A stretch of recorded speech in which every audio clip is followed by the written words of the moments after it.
So finally हामी आइपुग्यौँ हाङको बिच almost 4:42 भनेपछि यस्तै 5 बजे आसपासतिर यस्तो छ यहाँ चाहिँ यो हाङको बिच अहिले चाहिँ हामीले सकाइसक्यौँ पिङ खेल्न जान लागेको छ स्विमिङ खेलेर चाहिँ सकियो अब बिच तपाईहरुले देख्न सक्नुहुन्छ यो चाहिँ नि बिच हो हाङको बिच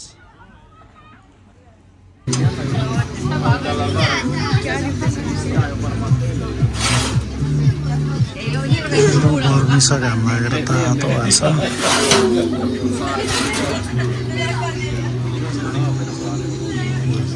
हामीसँग चाहिँ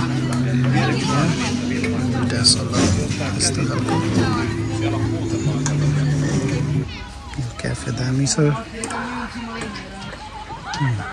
हाङको बिच ल यहाँ चाहिँ वाटर पार्क छ एउटा हैन त्यसपछि गएर यता परसम्म पौडी खेल्न मिल्छ म अहिले छु 1916 के हो यो ठाउँको नाम हाङको चर्चमा हाङको सेन्टर एकदम राम्रो छ फुलहरू भयो यहाँ माथि तपाईहरुले चर्च देख्न सक्नुहुन्छ एकदमै राम्रो छ यस्तो छ यहाँ रहेको छ एउटा राम्रो क्लक टावर देख्न सक्नुहुन्छ एकदमै राम्रो छ यो क्लक टावर चाहिँ अनि यसको छेउमा यहाँ छ चर्च तलबाट देखिएको यही हो यस्तो छ आउन चाहिँ गाडी पनि आउने रहेछ है हिँडेर पनि आउन सकिन्छ राम्रो छ हाङको बिचबाट अलमोस्ट 900 मिटर जति भित्र होला टावरमा चाहिँ चढ्नु पनि मिल्ने रहेछ तर अहिले चाहिँ खुल्ला छ कि छैन हेरौँ है त टावर चाहिँ ठ्याक्कै यो चर्च यो साइडमा छ यताबाट ठ्याक्कै अगाडि बिल्कुल सामने क्लक टावर छ यो उग्लो छ एकदमै राम्रो छ केही त इन्फर्मेसन लेखेको होला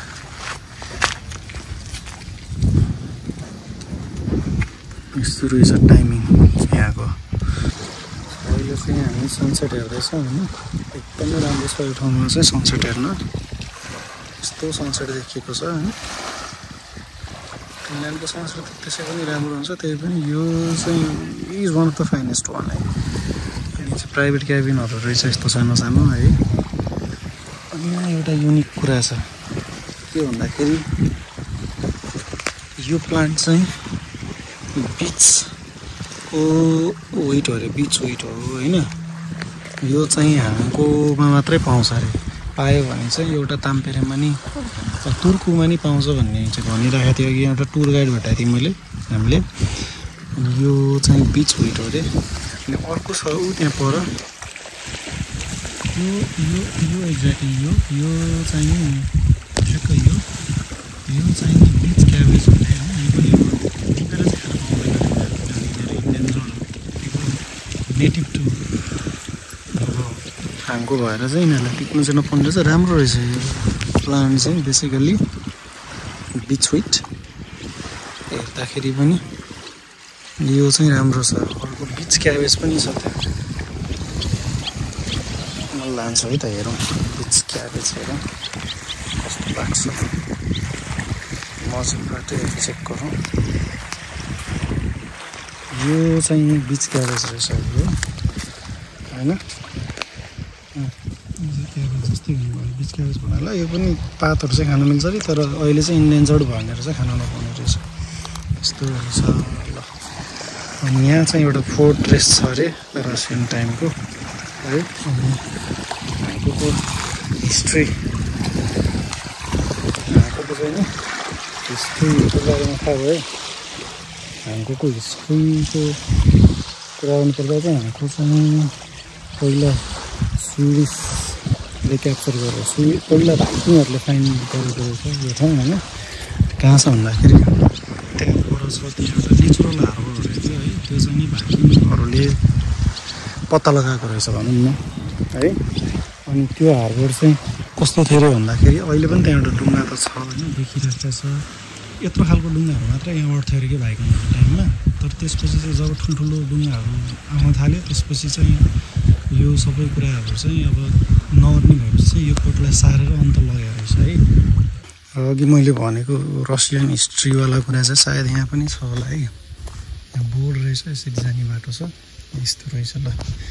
के लेखा छ भने the task of the Soviet coast defences was to defend the base भनेर लेखा छ। अब अरू चाहिँ पढ्नु मन लागेन, भिडियो पज गरेर पढ्नु पऱ्यो होइन। यस्तो रहेछ ल। अब हेरौँ है त यहाँ रसिया त्यतिखेर सोभियत युनियन हुँदाखेरिको स्टोरी हो यो। कस्तो छ हेरौँ के छ त्यहाँभित्र है।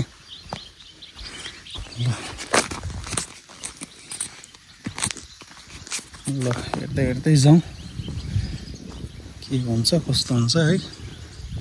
सोता मुस्तो भनेर लेखा रहेछ, वार मेमोरिज है त।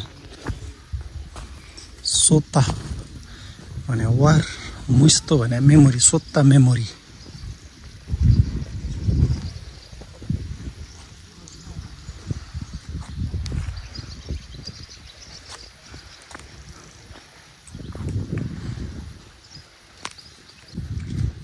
यस्तो छ है त्यो बाटोहरू चाहिँ नि।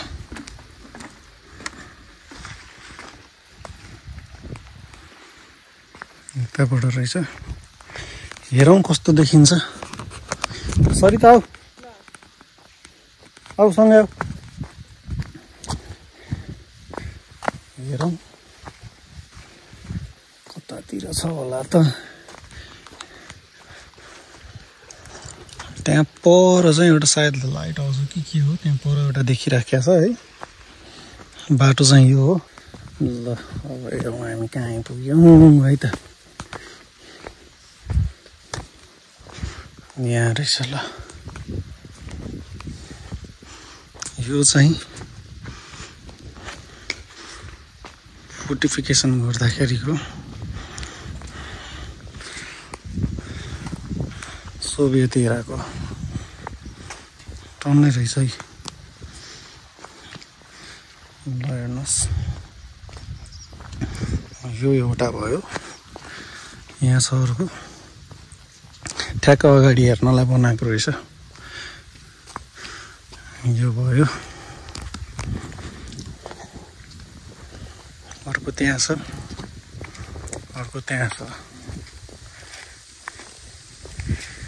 The ancient historical place.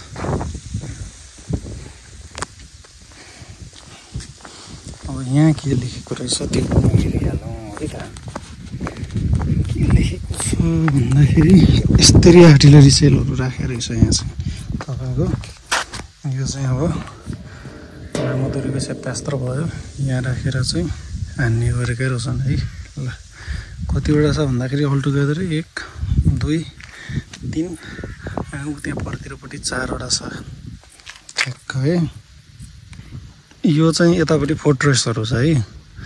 अनि के छ भन्दाखेरि त्यहाँ पर चाहिँ खोइ कस्तो देखिन्छ कि देखिन्न, त्यहाँ पर चाहिँ नि डुङ्गा छिर्नेर आउने खालको त्यो एउटा वे बनाएको छ।